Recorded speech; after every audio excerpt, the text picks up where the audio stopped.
কি সুন্দর গন্ধ।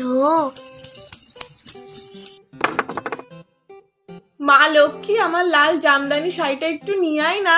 এই নাও মা, আর কটা দিন থেকে যাও না মা।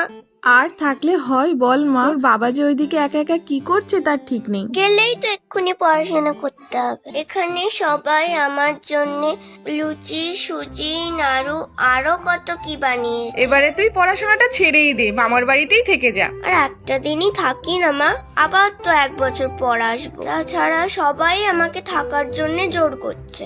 থাক, তুই তাহলে থাক, তোর আর যেতে হবে না। আর হ্যাঁ, দুষ্টুমি করবি না, মারামারি করবি না, নাড়ু নিয়ে কাড়াকাড়ি করবি না। আমি যখন আবার কালী রূপে আসবো তখন না হয় যাস, সেই সময় তো আবার বাজির শব্দ, তুবি, পটকা, সাপ, ব্যাং, নামের কি ছিরি। অত রাগ করছো কেন মা?